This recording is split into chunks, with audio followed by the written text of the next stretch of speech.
ಭೀಮ್ ಧ್ವನಿ ನ್ಯೂಸ್ಗೆ ಸ್ವಾಗತ.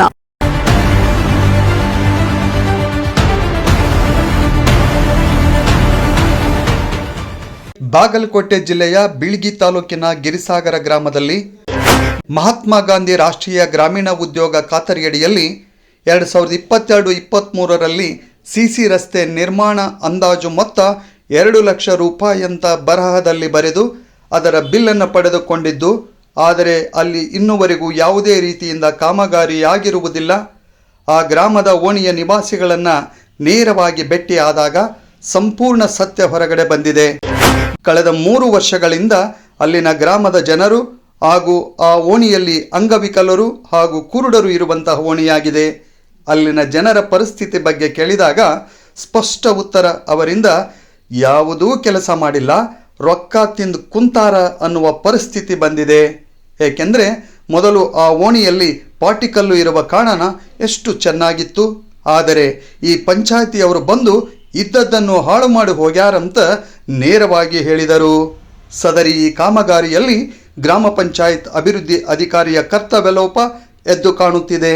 ಕೂಡಲೇ ಸಂಬಂಧಪಟ್ಟ ಇಲಾಖಾ ಅಧಿಕಾರಿಗಳು ಹಾಗೂ ಬೀಳ್ಗಿ ತಾಲೂಕು ಶಾಸಕರಾಗಿರುವಂಥ ಶ್ರೀ ಜೆ.ಟಿ. ಪಾಟೀಲ್ ಅವರು ಗ್ರಾಮಕ್ಕೆ ಭೇಟಿ ಕೊಟ್ಟು ಸಿಸಿ ರಸ್ತೆ ನಿರ್ಮಾಣ ಕಾಮಗಾರಿಯನ್ನು ಪರಿಶೀಲಿಸಿ ತ್ವರಿತವಾಗಿ ಮಾಡಿಕೊಡಬೇಕು ಹಾಗೂ ಈ ಕಾಮಗಾರಿಯಲ್ಲಿ ಸರ್ಕಾರದ ಅನುದಾನವನ್ನು ದುರುಪಯೋಗಪಡಿಸಿಕೊಂಡವರ ಮೇಲೆ ಕಠಿಣ ಕ್ರಮ ಕೈಗೊಳ್ಳಬೇಕು. ಒಂದು ವೇಳೆ ಯಾವುದೇ ರೀತಿಯ ಇದಕ್ಕೆ ತಾವುಗಳು ಸ್ಪಂದಿಸದೆ ಹೋದಲ್ಲಿ ಗ್ರಾಮಸ್ಥರು ಗ್ರಾಮ ಪಂಚಾಯಿತಿಗೆ ಮುತ್ತಿಗೆ ಹಾಕಲಾಗುವುದು ಎಂದು ಮಾಧ್ಯಮ ಮುಖಾಂತರ ಹೇಳಿದ್ದಾರೆ. ಸರ್ಕಾರಕ್ಕೆ ಈ ರೀತಿ ಮೋಸ ಮಾಡಿದ್ದಾರೆ. ಇಲ್ಲಿ ಗ್ರಾಮ ಪಂಚಾಯತಿಯ ಅಧಿಕಾರಿಗಳು ಸರ್ಕಾರದಿಂದ ಬಂದಂತಹ ಹಣವನ್ನು ನೇರವಾಗಿ ತಮ್ಮ ಖಾತೆಗೆ ಜಮಾ ಮಾಡಿಕೊಂಡು ಯಾವುದೇ ರೀತಿಯ ಇಲ್ಲಿ ಕಾಮಗಾರಿ ಮಾಡಿಲ್ಲ. ತಾವು ನೋಡ್ಬೋದು, ಈ ರೀತಿಯಾದ ರಸ್ತೆಯನ್ನು ನಿರ್ಮಾಣ ಮಾಡಿದ್ದಾರೆ ಗ್ರಾಮಸ್ಥರಿಗೆ ಅನುಕೂಲ ಆಗಲಿ ಅಂತೇಳಿ. ಇದು ಯಾವುದೇ ರೀತಿಯ ರಸ್ತೆ ಆಗಿಲ್ಲ, ಆದರೆ ಇದನ್ನು ಬಿಲ್ 2021-22ರಲ್ಲಿ ಈಗಾಗಲೇ ಬಿಲ್ ತಗೊಂಡಾರ. ಅದಕ್ಕೆ ಸಂಬಂಧಪಟ್ಟ ಅಧಿಕಾರಿಗಳು, ತಾಲೂಕ್ ಪಂಚಾಯತಿ ಅಧಿಕಾರಿಗಳಾಗ್ಬೋದು, ಜಿಲ್ಲಾ ಪಂಚಾಯತಿ ಅಧಿಕಾರಿಗಳಾಗ್ಬೋದು, ಇದರ ಬಗ್ಗೆ ಗಮನ ಹರಿಸಿ ಇಲ್ಲಿರುವಂಥ ಗ್ರಾಮಸ್ಥರಿಗೆ, ಇಲ್ಲಿ ಆಲ್ಮೋಸ್ಟ್ ಆಲ್ ಈ ಓಣಿಯಲ್ಲಿ ಇರುವವರು ಅಂಗವಿಕಲರೇ ಇದ್ದಾರೆ. ಈಗ ಅಮ್ಮನವ್ರು ನೋಡ್ಬೋದು, ಅವರು ಅಂಗವಿಕಲ ಅದಾರ, ಹ್ಯಾಂಡಿಕ್ಯಾಪ್ಟ್ ಅದಾರ ಮತ್ತು ಕುರುಡರು ಅದಾರ. ಅವ್ರಿಗೆ ಅನುಕೂಲ ಆಗಲಿ ಅಂಥೇಳಿ ಈ ರಸ್ತೆ ನಿರ್ಮಾಣ ಮಾಡೋ ಸಲುವಾಗಿ ಸರ್ಕಾರ ಅವರಿಗೆ ಅನುದಾನ ಕೊಟ್ಟಿತ್ತು, ಪಂಚಾಯತಿ ಇದ್ರು. ಆದರೆ ಇಲ್ಲಿ ಯಾವುದೂ ರಸ್ತೆಯನ್ನು ನಿರ್ಮಾಣ ಮಾಡಿಲ್ಲ. ಅದಕ್ಕೆ ನೇರವಾಗಿ ಆ ತಾಯಂದರ ಕಡೆನೇ ನಾವು ಕೇಳ್ಬೋಣ, ಅಮ್ಮವ್ರ ಈ ರಸ್ತೆ ಎಷ್ಟು ವರ್ಷದಿಂದ ನೀವು ಮಾಡ್ತೀವಿ ಅಂತ ಹೇಳಿ ಬಂದಿದ್ದೀವಿ? 3 ವರ್ಷದಿಂದ ಮಾಡಿದ್ರೆ ಇನ್ನೂವರೆಗೂ ಯಾರು ಬಂದಿಲ್ಲ.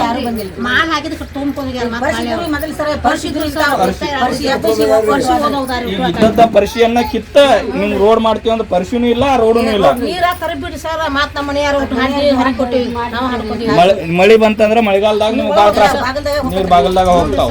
ಈಗ 2-3 ವರ್ಷದಿಂದ ಮತ್ತೆ ನಿಮ್ ಗ್ರಾಮ ಪಂಚಾಯತ್ ಅಧ್ಯಕ್ಷರು ಯಾರು ಬಂದಿಲ್ಲ ಇದನ್ನ ನೋಡಕ್ ಹೋಗ್ತಾರ. ಮತ್ತೆ ಮೊದಲ ಮೇಡಮ್ ಅವ್ರು ಇದ್ರಲ್ಲ ಪಂಚಾಯತಿ ಪಿ ಡಿ ಅವರು, ಅವ್ರ ಕಾಲದಲ್ಲಿ ಈ ಕೆಲಸ ಆಗೈತಿ. ಆದ್ರೆ ಅವ್ರು ಏನ್ ಮಾಡ್ಯಾರ, ಈಗ ಆಲ್ರೆಡಿ ಈ ಕೆಲಸ ಆಗೈತೆ ಅಂತ ಬಿಲ್ ತಕೊಂಡಾರ. ಇದು ಅದ್ರ ಕೆಲಸ ಆಗಿಲ್ಲ, ನಿಮ್ಗೆ ರೋಡ್ ಆಗಿಲ್ಲ.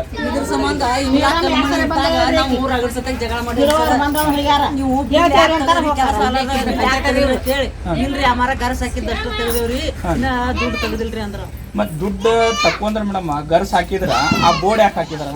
ಕೆಲಸ ಆಗಿಲ್ಲ ಅಂದ್ರೆ ಬೋರ್ಡ್ ಹಾಕಿ ಒಂದು ಓಣಿಗೆ ಗರ್ಸ್ ಹಾಕಿದ್ರೆ 2 ಲಕ್ಷ ಖರ್ಚು ಆಗತ್ತೆ.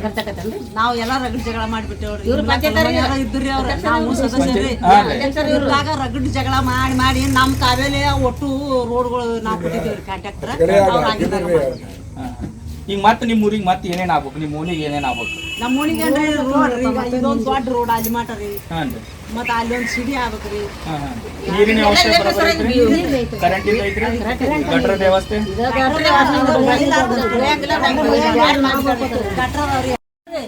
ಮುಗ್ದತ್ರಿ ನಿಮ್ ರೋಡ್ ಎಲ್ಲ ಹಾಕಿದ್ದೇವೆ, ನಮ್ ಮುಗ್ದತ್ತಿ ಅವ್ರನ್ನ ಕೇಳ್ರಿ ಅಂತಾರ. ಅವ್ರನ್ನ ಕೇಳ್ಕೂಲೆ ನಾವು ಶೂಟ್ ಮಾಡೀವಿ, ನಾವು ರೊಕ್ಕ ತಕೊಂಡಿಲ್ಲ, ಶೂಟ್ ಮಾಡೀವಿ, ಇನ್ನೊಬ್ರಿಗೆ ಆಗೈತೆ ಅವ್ರ ರೊಕ್ಕ ತಕ್ಕೊಂಡಿಲ್ಲ ಸೂಟ್ ಅಂದ್ರೆ ಇದು ಬೋರ್ಡ್ ಹಾಕಿದಪ್ಪ ನೀವು ಹಂಗ ಮೇಂಟೈನ್ ಮಾಡಕ್ ಹಾಕಿ ಹಂಗ ಇನ್ನೂ ಮೇಂಟೈನ್ ಮಾಡಿಬಿಡು, ಹಾಳು ಹಾಕ್ಬಿಡು ಕೆಲಸ ಅಂತ ಹೇಳ್ಬೇಕು. ಎಲ್ಲ ಮಾತಾಡ್ತೀರಿ, ಇಲ್ಲಿ ಹಾಸು ಏನು ಉಳಿಸೋದಿಲ್ರಿ ನಾವು. ರೊಕ್ಕ ಎಷ್ಟು ತಕೊಂಡೋಗ್ಯಾರ? ರೊಕ್ಕ ಎಷ್ಟು ತಗೋದು ಗೊತ್ತಿಲ್ಲ ರೀ. ಅವ್ರು ಬಂದು ತಗೊಂಡು ಅಷ್ಟು ತಗೊಂಡು ನಮ್ಗೆ ಟ್ರಾನ್ಸ್ಫರ್ ಆತಾಳ್ರಿ ಅಂತಂದ್ರೆ ಅಷ್ಟೇ ರೀ.